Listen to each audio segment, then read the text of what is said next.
Hi, this is Nick Millington, leader of the Safety Task Force. I'm talking to you here today from the Northwest. I'm here at Warrington, and today the focus of my video blog, I was going to talk about three things. Firstly, I was going to do a quick recap on site safety leadership. Secondly, I was going to ask for all of you watching this or listening to this, please share your experiences of site safety leadership. What was good, what was bad over the last 25 years or so. And then thirdly, I was going to ask for you all to contribute to the debate on what we do next to enhance, improve site safety leadership. So I'll start with the recap. Okay, in the 1970s, 1980s, we'd generally kill a track worker every week.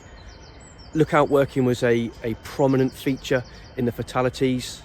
As we went through the 1980s, if we were lucky, we'd perhaps only kill a track worker every month.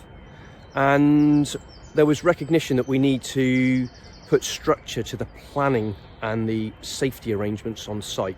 And there was a competence, a ticket as it was then, introduced, which was appointment of lookout.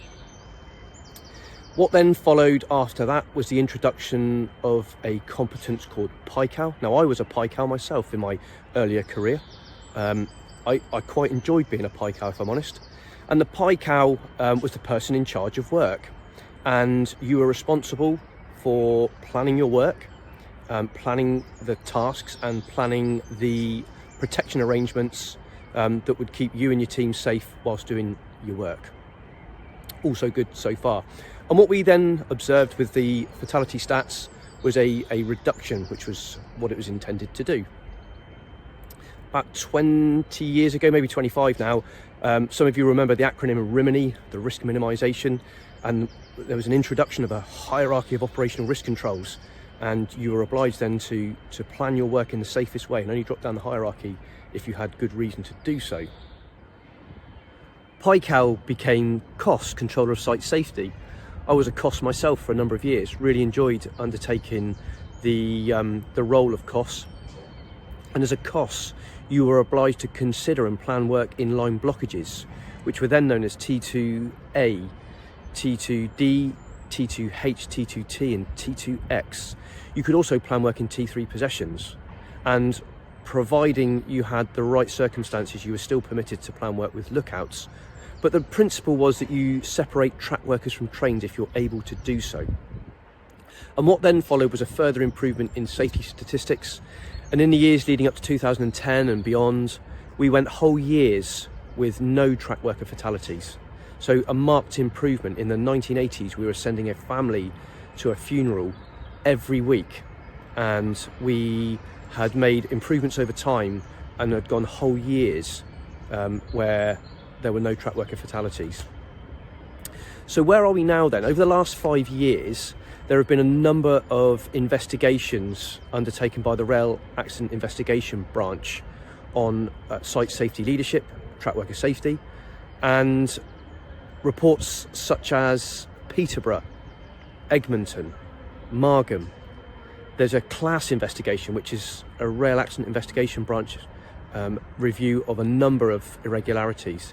There's also an in-depth study done by the Rail Accident Investigation Branch with Loughborough University involving a good sample size of our COSs that were involved in that study. And we as an industry have accepted those recommendations. We have work to do, all of us have work to do to improve site safety leadership still further, because it is possible.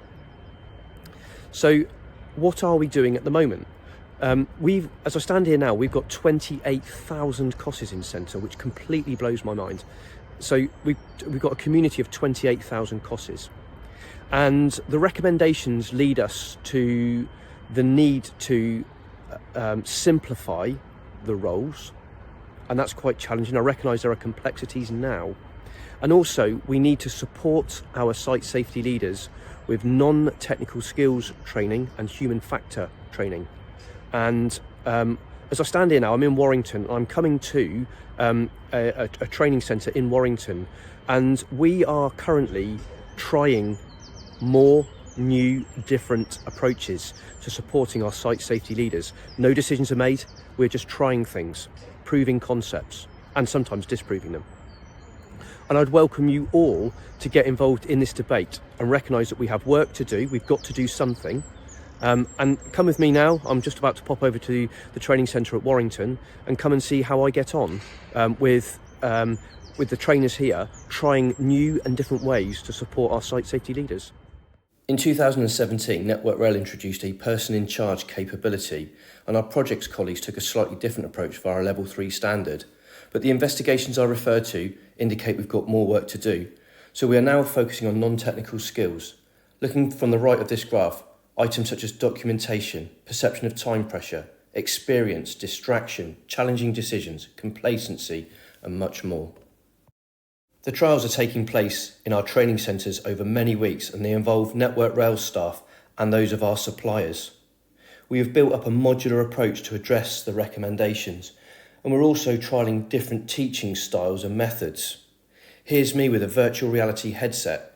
I went to site, sat right at my desk. And at the end of each session, we collect feedback and we are adjusting our approach as we go. I've had a good day here today at Warrington. A massive thank you to the training centre team here at Warrington, and also the delegates that are undergoing the proof of concept training for person in charge. Really good dialogue today. It's clear that we need to try more and different things. We're not there yet. We haven't proven the concept. So work in progress, very much so work in progress. And certainly, as I said at the start of the blog, I'd appreciate everyone who is watching or listening to this blog, please share with me what you believe were good points about the past and what were not so good. And also in the future, what is it that you would like to see? We've got work to do, we're keen to do it, and we're keen to do it right and engage with as many people as possible. So that's me, Nick Millington, checking out here from the Northwest. All the best, bye-bye.